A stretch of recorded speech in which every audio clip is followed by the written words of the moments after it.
What's your advice to someone who is lost? The opposite of addiction is connection, and I could never do this thing on my own. I've been working since I was a kid. I just gotta keep my head. That you're responsible for and that your name's attached to, do you feel like that gave you that responsibility to be better than you were? That's when it all began. I don't need a rollie on my. When you believe in yourself a little bit, you'd be surprised what can happen.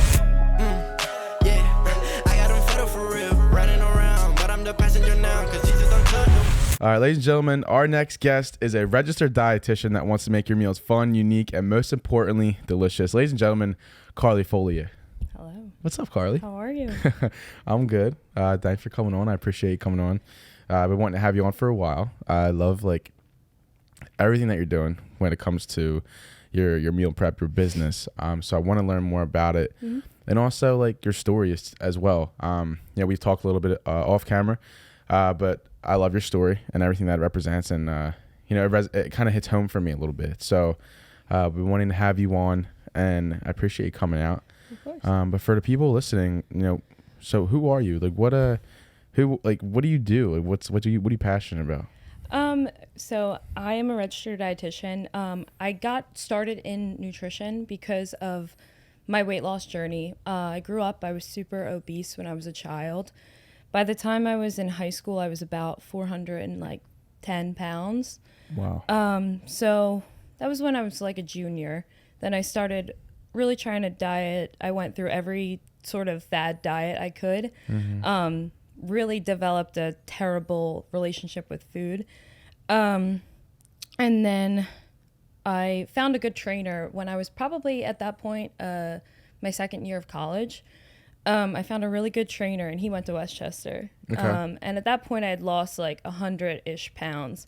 And he was like, "You are so good at talking to people. You have such a great story. I think that you should put some credentials behind this and become a registered dietitian."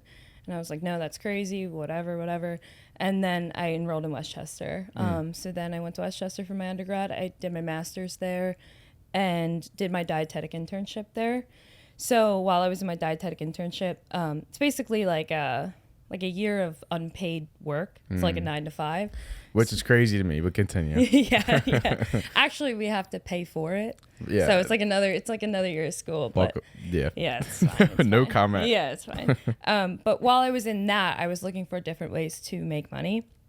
So I had a food Instagram a while back, and somebody DM'd me and said, "Hey, can you cook for me?" And I was like, "Sure, whatever."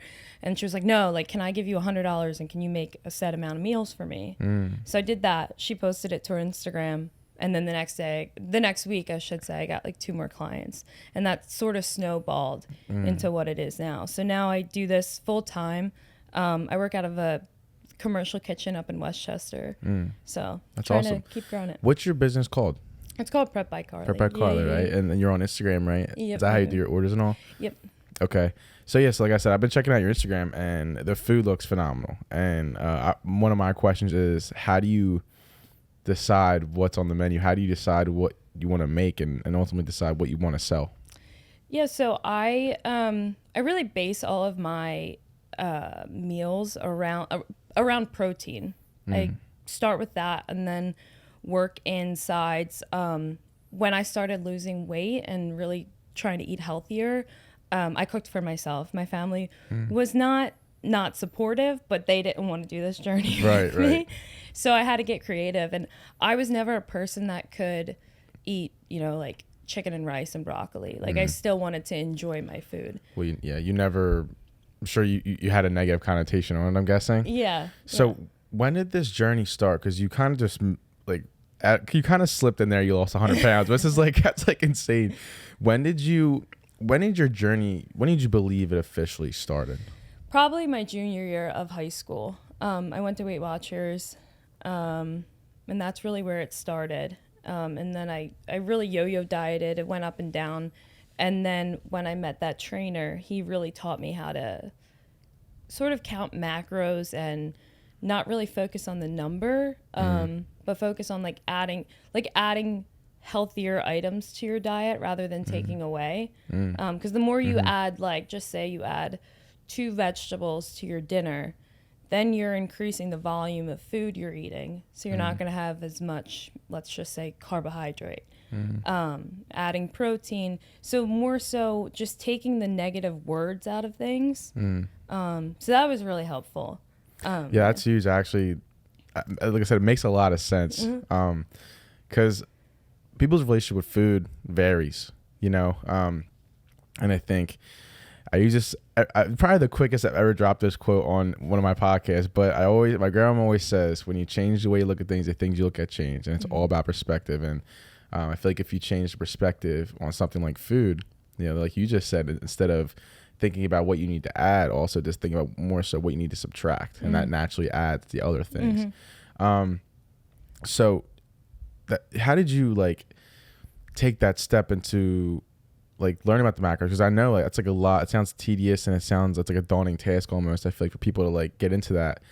So what were some steps you took to like really fall in love with that like process? So I don't love counting macros. I don't love counting anything.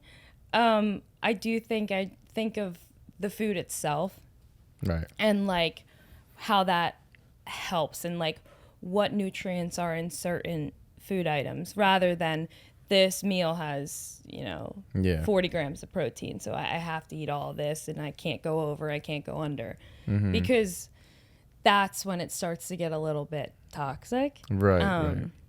But keeping it, I guess, sort of around the area you should be in, and like knowing the amount rather than the number of grams, if that makes sense. For sure. So in your journey, because like I said, it hits home for me, the body dysmorphia, or the that journey hits home for me. So starting that journey, how did you fall in love with that process? And also when you were in that pit of like just not feeling great about yourself, I can understand it's tough to get out of bed, it's tough to do certain things. So like how did you like begin just really like honing in on that journey and taking it like seriously? I think the best thing that I did, or I started to do, and the best advice I can give to someone who has such a big feat, is to start making small goals for yourself. So a goal of mine was to like lose 200 pounds. So that you can't do that in a year. So I thought I was going to do that in 2 years, and it's been 10 years at this point.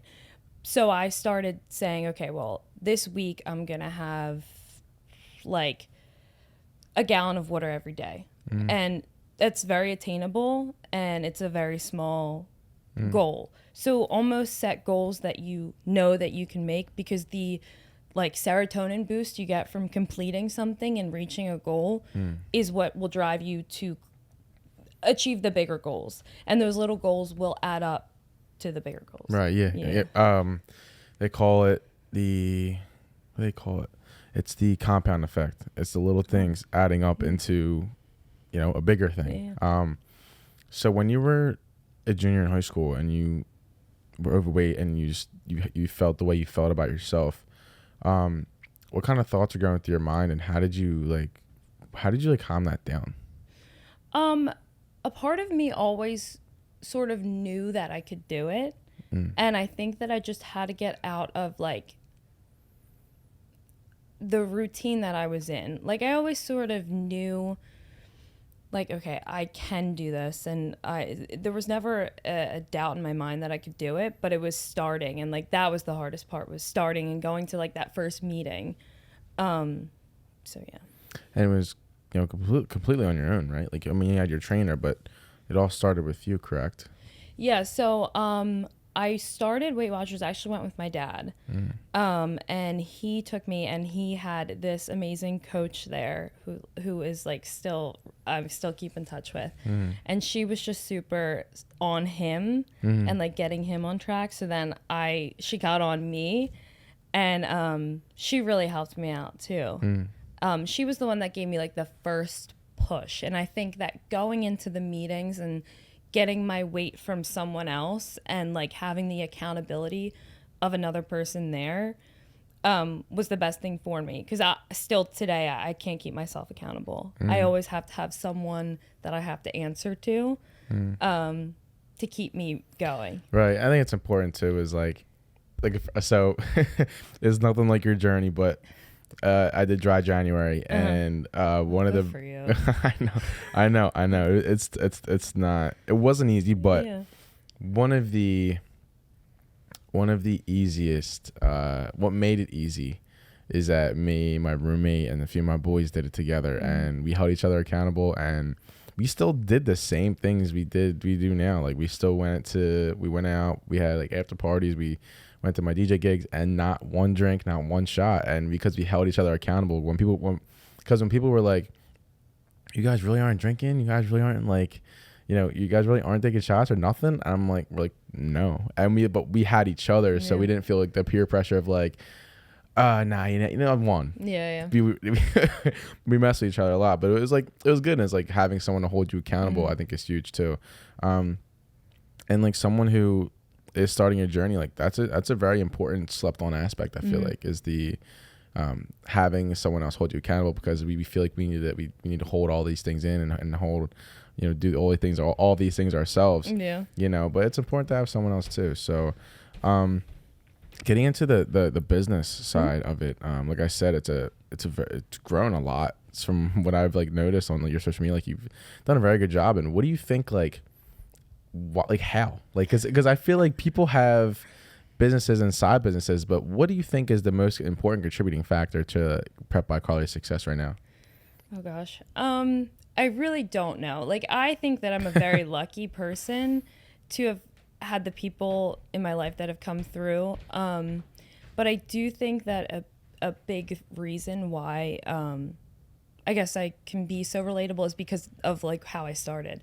So I remember being, young, chubby little kid, like, and seeing a skinny doctor or nutritionist coming in, and I'm like, how can I relate to you? And like, how can I listen to what you're saying? You have no idea what I'm going through.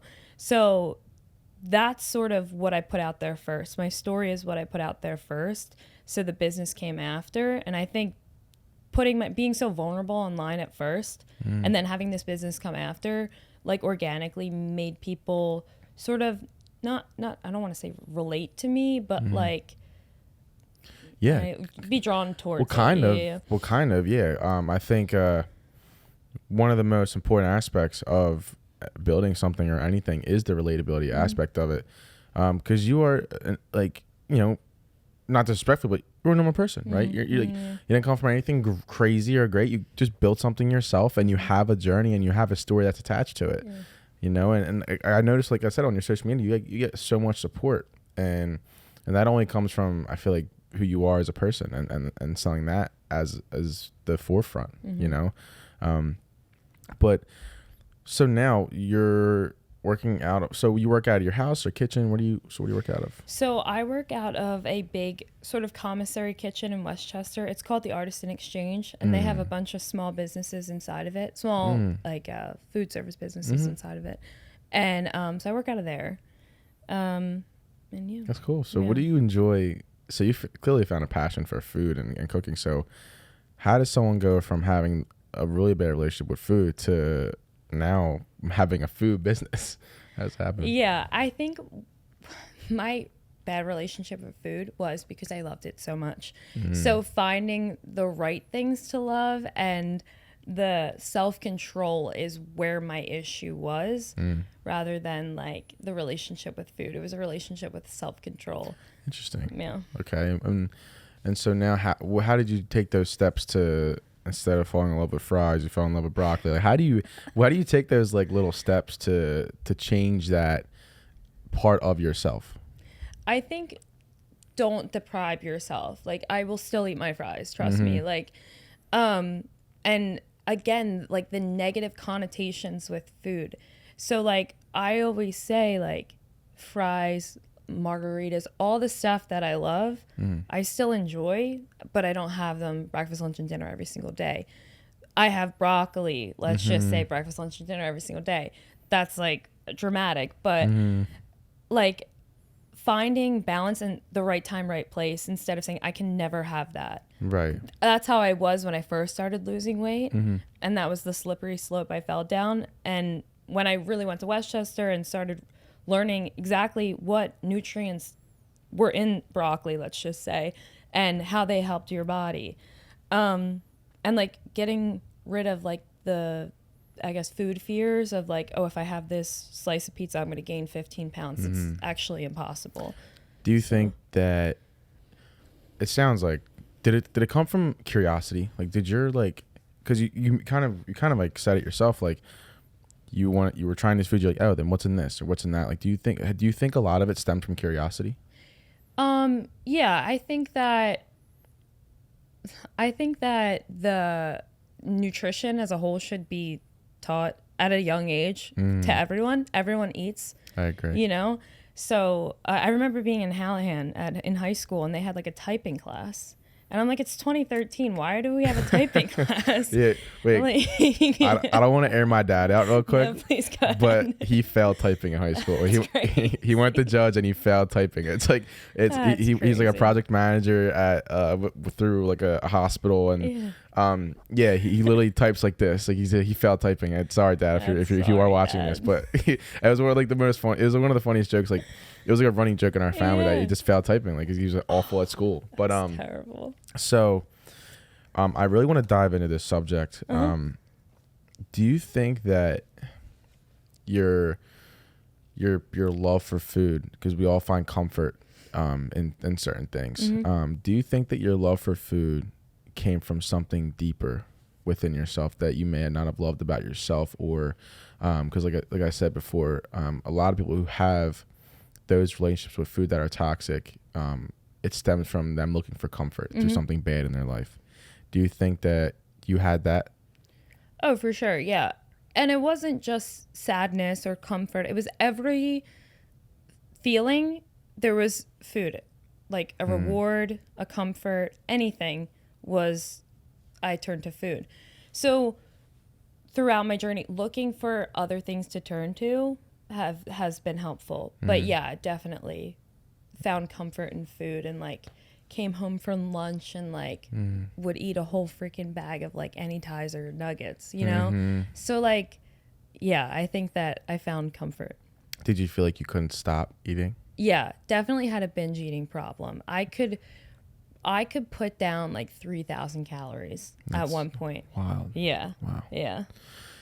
And so do you feel like, because like I said, so I work with a nonprofit called the Grace Project, and we work with getting people in the treatment and recovery. And one of the most important aspects I've learned throughout that journey is everyone has their own breaking point. Do you think that you found yours? Like, when did you really find your breaking point? Because someone can tell you, hey, you're not taking care of your body, you need to fix yourself, you need to change, whether that's through addiction of eating or drugs or gambling or any type of, vice. How did you, or when was your breaking point? I think the first night I went to Weight Watchers and I stepped on the scale, and like seeing the number 4 at the start of my weight, I was like, I cannot go any further, because like I will actually die. Like this is crazy. I was like, this is like that show, My 600 Pound Life. I was like I will become that. Like I need to turn around right now. So that was definitely the lowest point. So that was like the point where like, wow, yeah, I am not in a good place right now. Yeah, because it was in black and white in front of me. So interesting. I think everyone needs that moment. Yeah, of for sure. Like, listen, this is where you are. Yeah. So during that, how did you feel? Like, how did you feel every day waking up? What was your attitude? Like, what was your, like, just how did you feel? Like, how did you feel? I'm just curious. How did you feel when you were in that part of your life, just overweight, or, what were you feeling like physically, and what were you feeling like mentally? So I think I never really was like a depressed. I was always a happy person, and I never really let my weight sort of stop me from doing anything. but I was always like, okay, I was always scared of like not being able to like fit in something, or like I don't know if you've ever been in Hallham, but there's like 4 stories and it's like climbing a mountain. And I remember being so scared that I would have lunch on the bottom floor and then my class on the 3rd floor. And I was like, how am I going to get up there? Like it would take like 5 minutes to walk up. And I was so scared every single day of like having to go up there. So those are real thoughts. Yeah. That's stuff that I never personally thought about that. I never thought about my journey. Yeah, I'll be like, yeah, this walk is ass. But I never thought like, oh, like, you know, going up from the bottom floor to the top floor was going to be a struggle, you know? Yeah. It's interesting talking to someone like yourself that's stuff you think about, you know? Yeah. Like I said before, like I have a very personal tie with I feel like your story in a weird way because it hits home for me, with my sister, because things that she struggles with, day in and day out. And the reason why I ask these questions is because, you know, I can only imagine, you know, she struggles with a lot, you know, health wise. And then also I think it's really affected her mentally. And she, not to say too much, but she takes certain medicine. She tries to find ways to take care of herself, and she's been diagnosed with certain things. And it's like how you've gotten out of it or are still getting out of it. Because I'm going to be a stupid question, but do you feel better now than you did when you were 400 pounds? Yeah, for sure. Right. 100%. Yeah. And so compared to then, what do you feel now? And like I said, I really just want, I mean, my sister, like if you're watching this, like I really want her to understand that it is possible. Did you ever feel like it wasn't possible for yourself?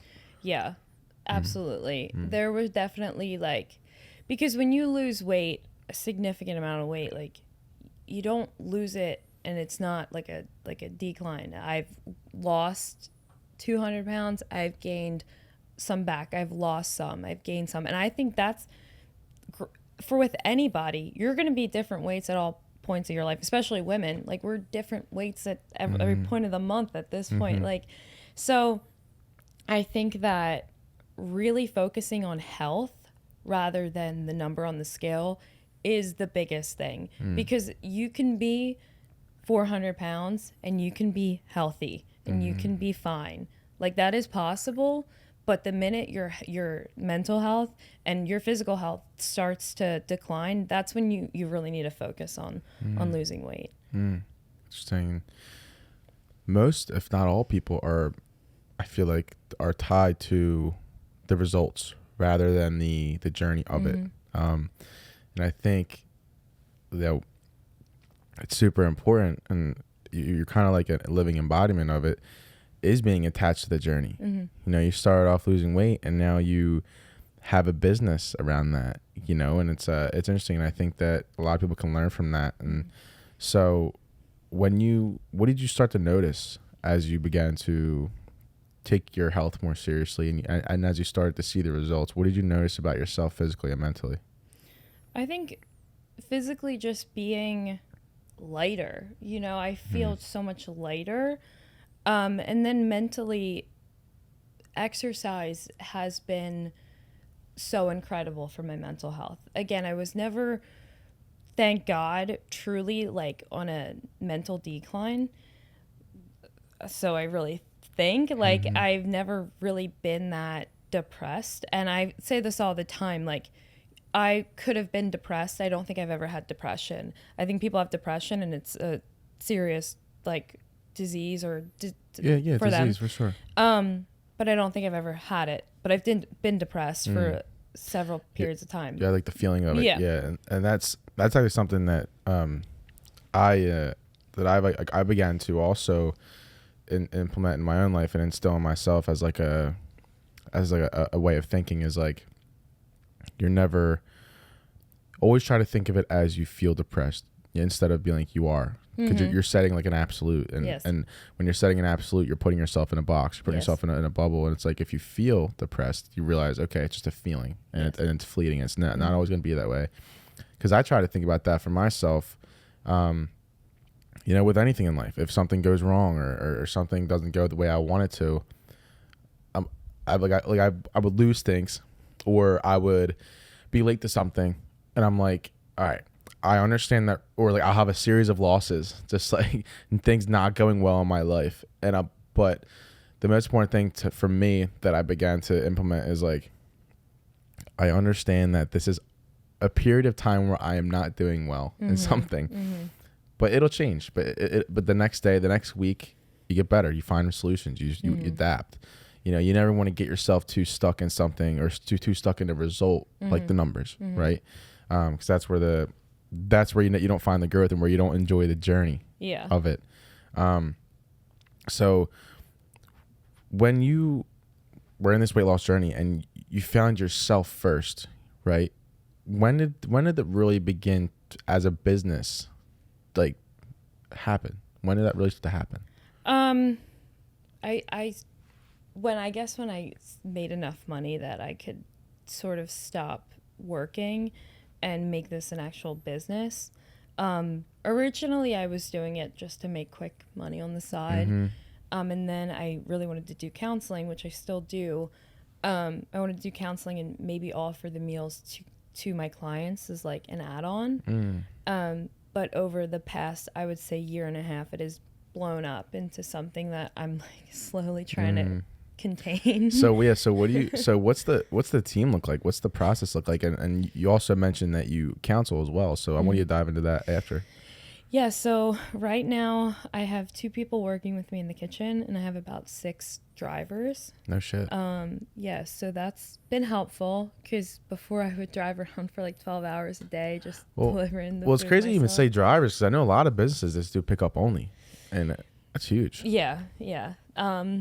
I think that I want to grow it to that it becomes sort of like a healthy GoPuff almost. Supply like third-party healthy snacks and stuff like that. That'd be lit. Let's go. Yeah.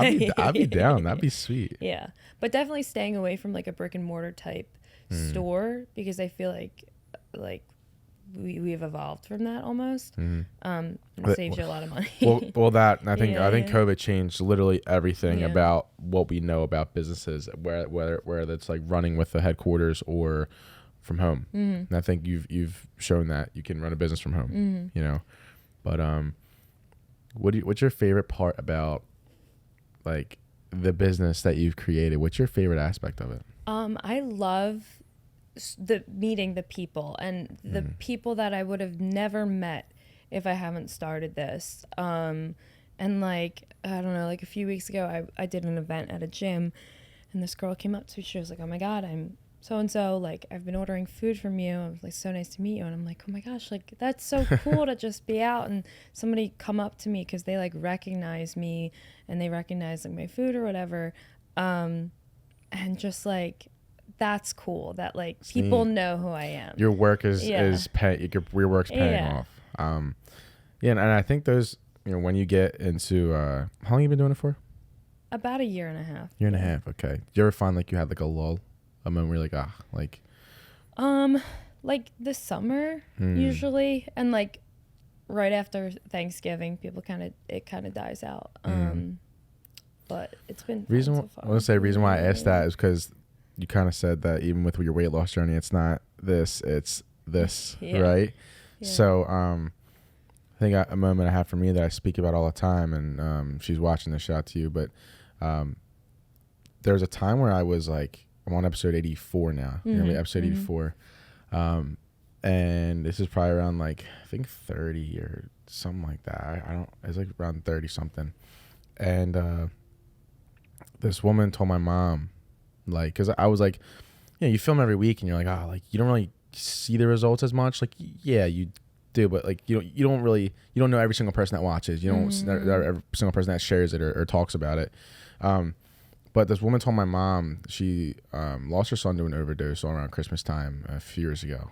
And she watched one of my episodes and she told my mom that she goes to sleep to the podcast every night, and because it means a lot to her and everything. And that's so cute. I remember the first time I heard that, and because during that time I was struggling, like, because you're doing all this stuff yourself, you're putting in all this work, and it's like, where are the like, you want results, right? Or you want some sort of like sign to keep going. And that was like my biggest sign that I always talk about. I talk about whenever I can because I'm so grateful for her.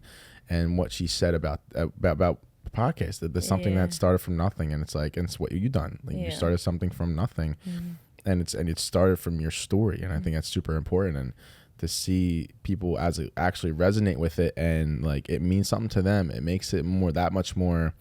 Like I told myself, like I'm not even doing it for me anymore. It's not just for me anymore. If people enjoy it, and people can, if it affects them mentally, like then that's like the only goal. You know, it's like all I want to do. So, shout out to her if she's watching. But like I said, I'm super grateful for what she said about that, and because it was like the first moment where I was like, wow, like it means something, you know, and you find your purpose. And do you think you found your purpose? Yeah, I think so. I think that this is like what I was meant to do. And the moment I knew, okay, if I could do anything I wanted to in life as a career, and it's this, so I know sort of that I've made it almost. Yeah. And so when do you feel like when you started taking your body, you know, your physical health, mental health seriously, like when did you start to feel that, you know? Because I can only imagine that when you're in that, you know, that time of your life where you're out of shape, you're not feeling great. Like when did you really start to feel that sense of purpose coming in? I think when people started coming, like sort of the same thing, when people started to say, oh, like when people say you're an inspiration, that like makes me want to like crawl into a ball, like in the best way possible. That is like so incredible. And I get it all the time. And like when people say it to me, like I'm not the best at showing emotion to people, but like I cannot express to people how happy that makes me feel. And like that's what keeps me going. That's awesome. Yeah. And you hit on that counseling. So what? No, you're good. So you hit on counseling. And when did you start? When did you realize that you wanted to get into that? So when I started in school, a lot of like Westchester's programming, they kind of want us to go into the hospitals and be dietitians, but it's very you're in the room for about 5 minutes or whatever. I've always wanted to sit down and talk to people. That's really how I started getting into this as a career to begin with. I wanted to talk to people. I wanted to take a person case by case, dissect every problem they had, and do this journey with them. So I don't do any counseling right now just because I don't have time.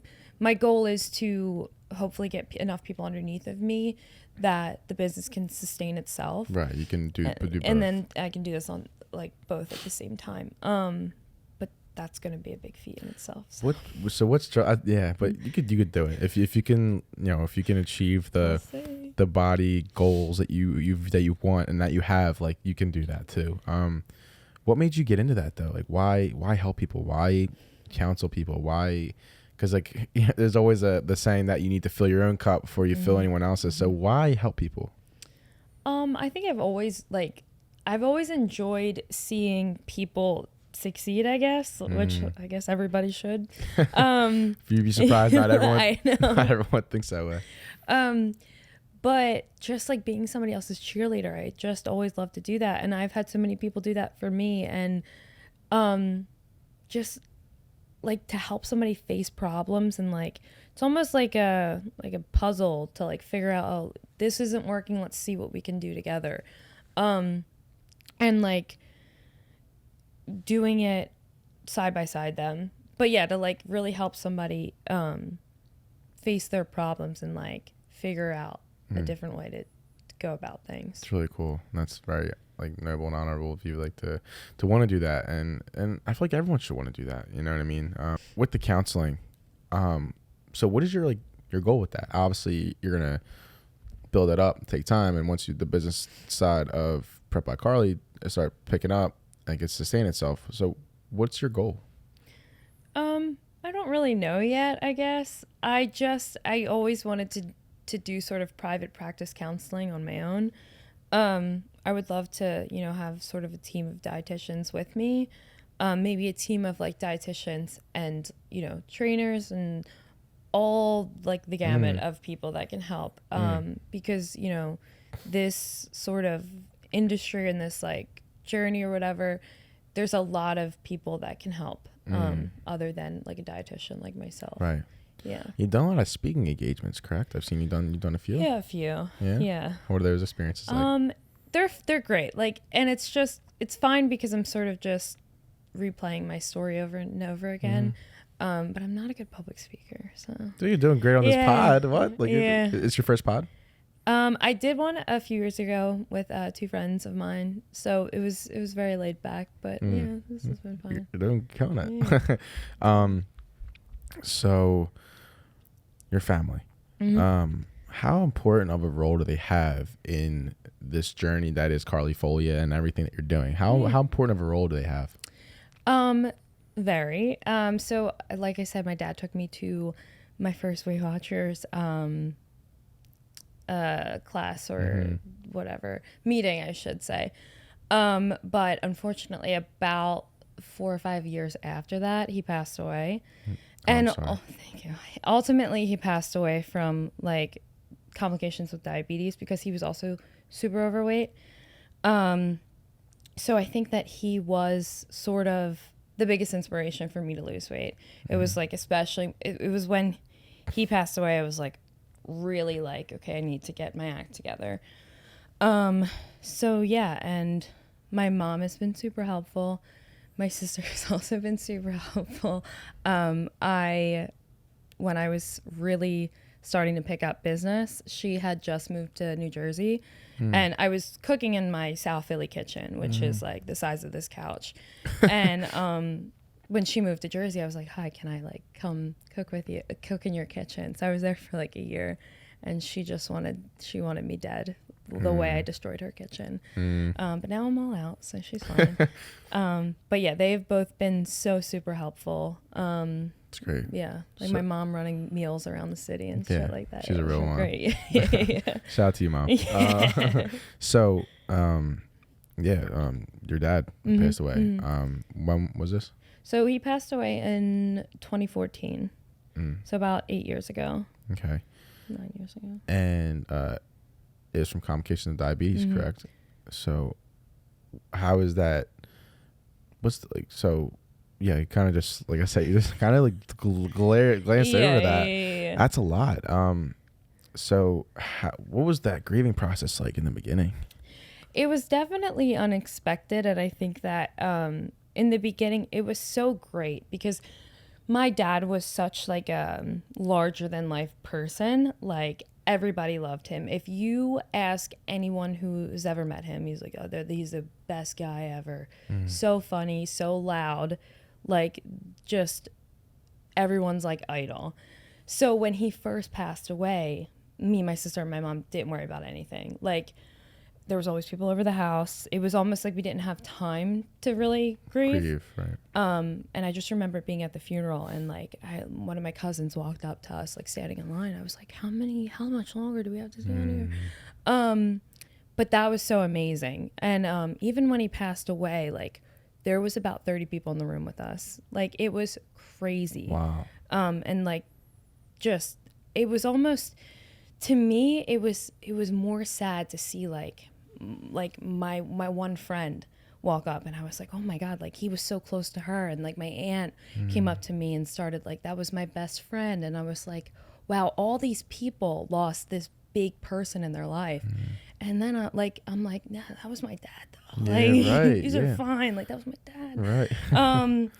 So I think it was harder, like maybe like the years after, because then everybody goes on with their life. Right. And I think that like, so did I. And I think that that's the biggest thing is like, I had to move on with my life, and like, obviously with me every day, like I know that he is my biggest cheerleader, but I still had to move on. And I did not at once think that, okay, this is my downfall. Cause that could have I at that point lost about 100 pounds. I was like, okay, I can just sulk now and go back to right where we started. But it really was the catalyst to push me into not only like losing another 100 pounds, but to make this not just about me, but about other people. Like I wanted to help other people so that they didn't have to go through this, so that I could help them or their loved ones or whatever the case may be. So it's very interesting how you mentioned that, like how important he was to everyone else, and your dad, right? But your first instinct was to help other people. Do you think that him passing was like? Do you think that it gave you a bit of a reality check for yourself? Because that's when you said, because your weight loss has been 10 years, you're 8 years in, you know, you lost 8 years ago. When he passed, like, what pushed you? Is that what you know? What pushed you ultimately to begin that like journey, like truly? I think I was pretty set in my like ways. I was changed my life around. But at that point, that's when I really wanted to start like doing it for a living. That's when I really wanted to start helping other people. So that was I guess it was October 2014 he passed away. I started Westchester like maybe the following January, or like January 2016 or something around like that. Right. Like that's when I took that year to realize, like, because I was in art school at the time. Let's look back, I'm sure. Yeah. And then I was living at home, and then I met that trainer, and he pushed me to go to Westchester. So like that year is when I sort of made the transition from art school to Westchester and nutrition. And When dietetics. We'll get into your dad in a second and yeah. everything.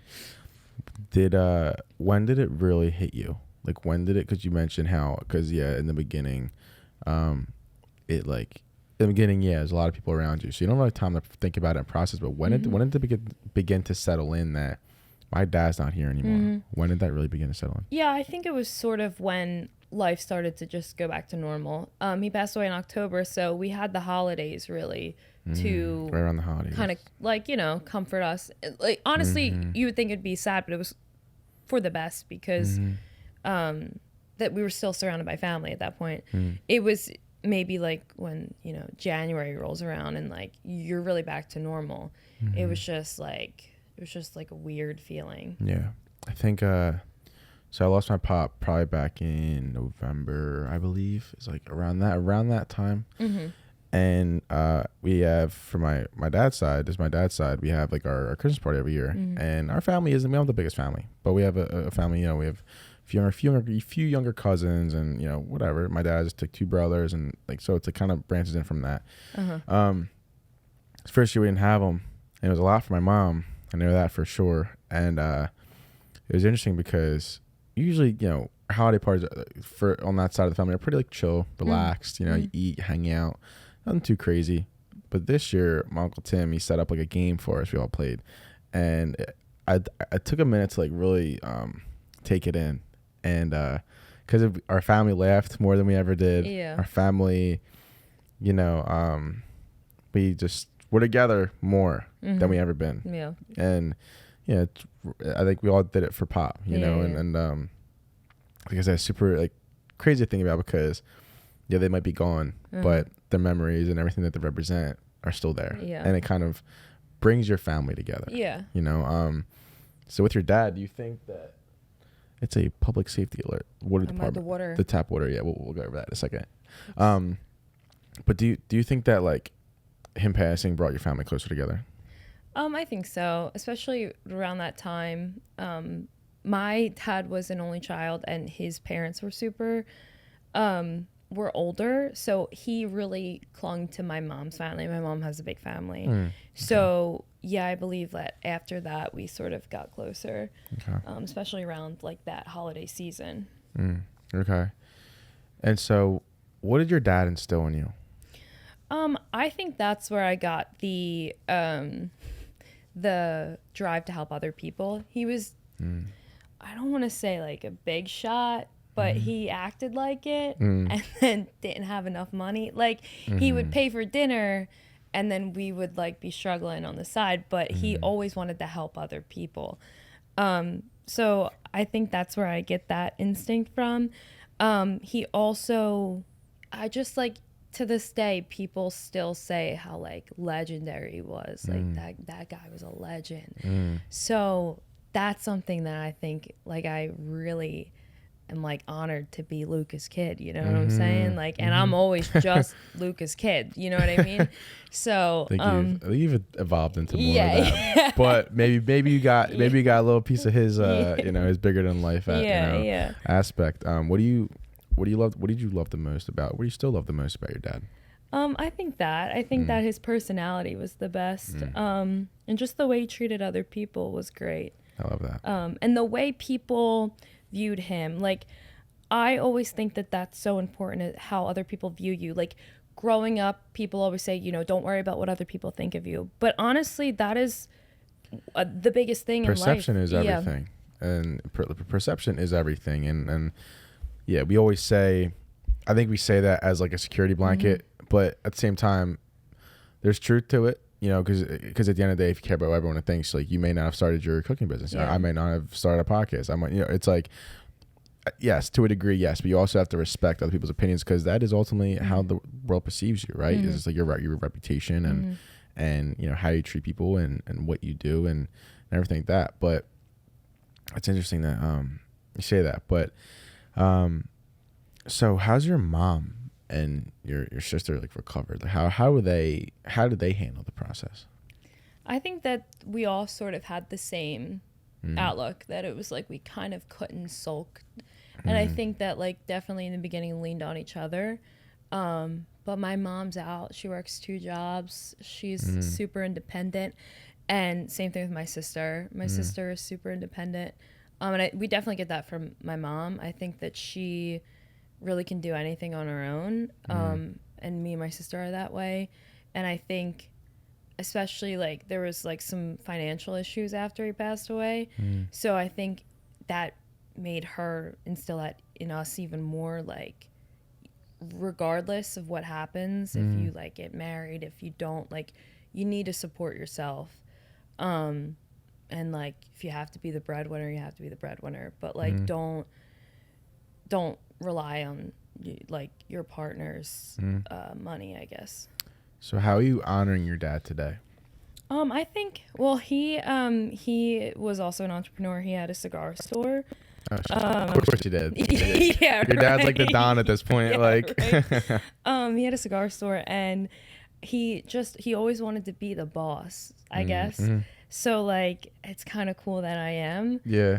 So I think that's the way I guess I'll continue to honor him. That's really cool. Yeah. I think he'd be really proud of you for seeing how far you've come. And so that. Speaking of growth and hustling, where do you want to be in 5 years? I definitely, this is gonna sound bad, I don't want to be in my kitchen, that's for sure. It's fair. I want to be, make the recipes. I want to oversee everything, but I don't want to be, mopping floors at 10 o'clock at night. No, I mean that's that's natural, right? Yeah, that's like the goal. You put your time in, right? You Yeah. put that time in, and yeah, at the end of the day, you don't be doing that forever, right? Yeah. You get someone else to do it, I don't know, but what do you most impressed about yourself, about how far you've come? What do you like love the most about yourself, and what you're in your journey and how far you've come? I think that, like, I guess like I've become more confident. I don't think I was ever gonna be this confident. I was a very I wouldn't say timid person. I sort of hid behind my personality. I always was the funny friend, you know what I'm saying? Right. So over the years I've become confident, and but yeah, I think that just me being like a more confident person is something that I've grown to love about myself. And just again, like, the way people see me, and like the fact people like me, I think that's cool. The fact that you asked me to be on this podcast, that's awesome. I think that everybody has a great story, and I think you could have any of my friends on this couch, and you could have a great show. And I just think that people make the world go round. So for people to support me and see me as an inspiration or whatever, that makes me really happy, and I really love that about myself. So like I said, the reason why I asked you that question is because it is very hard. We're always trained to say what we like about other things, but like to talk about ourselves is not easy. But because like it's tough because it just goes to show by like you're a very humble person, but you also need to realize that you are on a path that is great, and it's always good to. I always say it's good to check how far you've come and the things you've done, but be grateful and humble about it. But it's always good to say, you can say you love yourself. You're allowed to, right? And I think it kind of comes back to the whole, because I understand it's a very sensitive topic talking about females and body types and everything like that. So I try to be very careful about it. But you need to love yourself no matter what, right? No matter what size you're at, no matter where you started in your journey. Because at the end of the day, like, you are the only person who's going to get yourself out of that. And like I said, the reason why I asked you that is because there are times where we don't love ourselves, and there's times we don't feel like we deserve to be, to have that, accomplishment, good mental health, good physical health.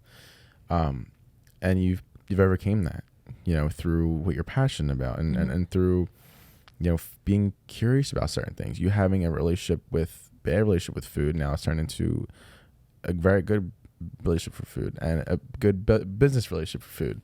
But my point is, I guess I'm kind of speaking to my sister, is that you can start off by not loving yourself or start off not feeling great. But if you put in the work and you acknowledge that there are other people that are doing what you're doing.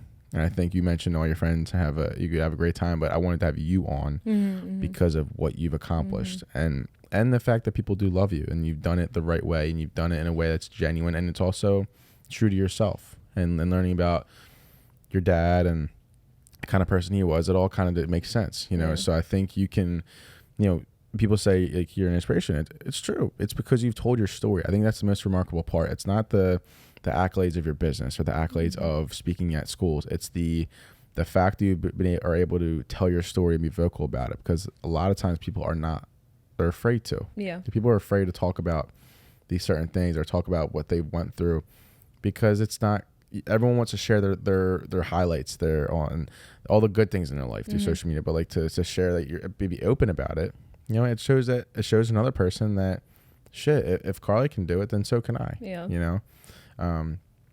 But yeah, like I said, I really feel like I'm speaking to my sister, down the line, because said you've accomplished so many things, and you've done such great things for yourself. I know my sister can do the same thing for sure. And so with that being said, speaking to anyone who is struggling or is in that place where you were, what would you say to them as a piece of advice for someone who is in this part of the journey, right? They feel great one day, they go to the gym 3 days, and then they don't, and they stop going, and then they go back into that cycle.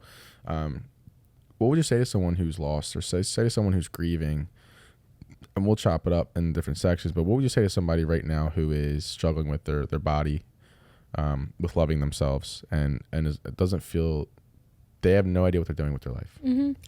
I think that really write out your goals on physically write out your goals, and realistically figure out how to get to them. Like, again, don't expect to lose 100 pounds in a year or 20 pounds in a month. Be realistic about it. And also ask yourself why. Like, why do I want to look that way? Why do I want to accomplish this certain thing? And what don't I like about where I'm at right now? And also, it's kind of like sad to say, but I don't think the journey will sort of ever end. My goal when I started was to lose 200 pounds. I did that, but I'm not done. I'm not at where I want to be. It's evolved. Yeah. I think, right? So I think that really starting off small is the best way to do it, and making smaller goals for yourself is the best way to do it. Okay. And to somebody who, is grieving, somebody who is lost a parent, lost a friend, lost someone in their life, like, what would you say to them? Because it seems like you didn't let it get you down. Yeah. I just think that at the end of the day, the only person you have, regardless, it could be, you know, you're losing. It could be as simple as even like somebody breaking up. Like, you will always just have yourself, regardless. So you need to be 100% comfortable with yourself. And again, you need to like completely love yourself, because at the end of the day, when like you go, it's just you going with you. And you also need to look back on your life and know that you did everything you could to fulfill, you know, have the best life you could. So yeah, I think that just starting with yourself. I think it's very accurate and very true. Because you mentioned how you're confident, right? And you should be. Sure. I'm just saying. You're hilarious. So I think like you mentioned you're confident, and I think that came from the work you put into yourself. Yeah, for sure. That's what I was getting at. Yeah, but, for sure. But yeah, like, and you should be. And, you know, like I said, I hope anyone who's watching who, like I said, I want to be as like careful as possible, because I understand that women's body image is such an important thing, but it's also an important topic, and that's why I wanted to have you on, and someone who's done the work. You're relatable, like you mentioned, like that's what you wanted, someone who you look up to. You wanted that for yourself, right? And people want that for themselves, so they can look at you and see your journey. And like I said, it's super important that like the work gets put in and find that inspiration. You know, so what would you say to someone who wants to like start a business? What would you say if someone wants to like get started a business? Yeah, I think that there's no failed business. The only failed business is the ones that don't start. So just start. It does not matter how small your clientele is. It does not matter. I think that just starting is the biggest, I guess, leap. And don't lose like the love that you have by starting it, because there are some days that I'm like in that kitchen chopping onions, like what am I doing with my life? But then I remember like making my little recipe videos. I love doing that, and like putting stuff together, and again seeing the finished product on someone's story, you know, like they repost or they post my meal to their story, and like getting to see that, like, oh, I actually made that, like that is so cool. So don't ever lose the reason why you started it, because you can really, really get lost in the business. I have to file my taxes this week. Like all that stuff can really stress you out to the point of like, you're like, I hate this. And this was your passion when starting it. So yeah. I love that. Well, Carly, seriously, thank you so much for coming on. You know, like I said, I'm glad that I got to connect with you and like learn more about your story, because like I said, I've saw everything that you've been doing. I've seen everything you've been doing, and like I said, I'm very impressed. But you know, to know that there's a deeper rooted part of your life to it is a lot. And I think you can help a lot of people too, because there's people out there who feel hopeless, and they feel like they don't have that in themselves to take that next step or to, you know, pursue whatever journey they want to. And I think, like I said, you're a great example of that. And I just want to thank you for coming on. Thank you for having me. Carly, where can they find you, and where can they get your food? Where can they try your food? Because it looks good. Thanks. You can follow me on Instagram, Prep by Carly. I will have a website soon. I promise. It's coming soon. Website's coming soon. But yeah. Cool. Thank you so much for coming on. Thank you. Ladies and gentlemen, you've been watching The Loft. I hope you guys enjoyed. My name's KEV Nichols. That's Carly Foglia. And peace, guys. Bye. Peace.